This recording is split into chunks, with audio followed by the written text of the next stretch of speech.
Choose your thoughts wisely. It seems we as people have more control over our thoughts than maybe we would like to think.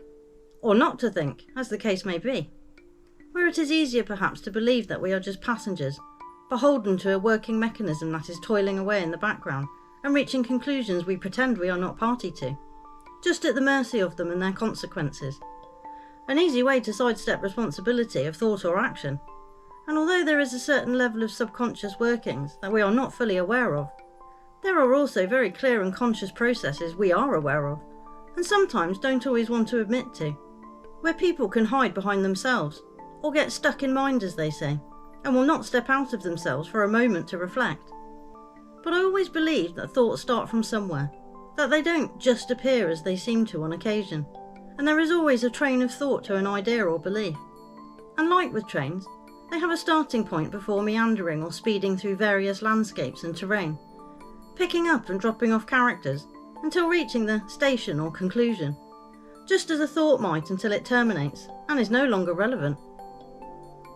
Do people give much thought to where their thoughts, motives, ideas and beliefs really come from? And where do they go?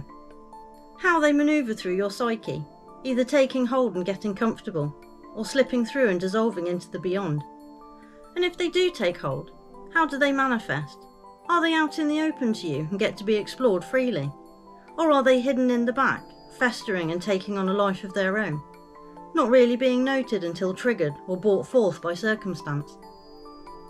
I try and articulate many of my thoughts and ideas, and sometimes how I believe they occurred, like be mindful of the labyrinth, talking of how we can capture ourselves sometimes in our own illusion, and of course, we can allow ourselves to be captured by someone else's.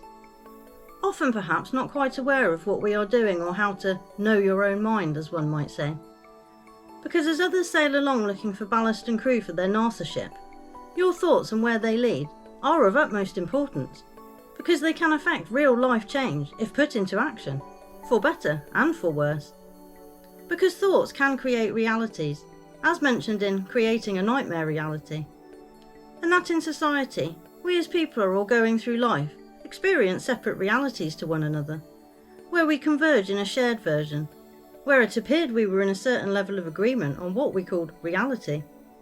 Not so much in agreement anymore though, it seems, and perhaps some of the things that were just in your head should well have stayed there.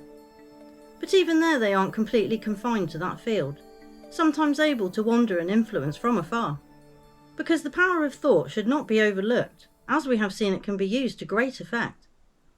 So taking control of, and being responsible for, what is in mind seems paramount these days. Remember, be mindful of your thoughts.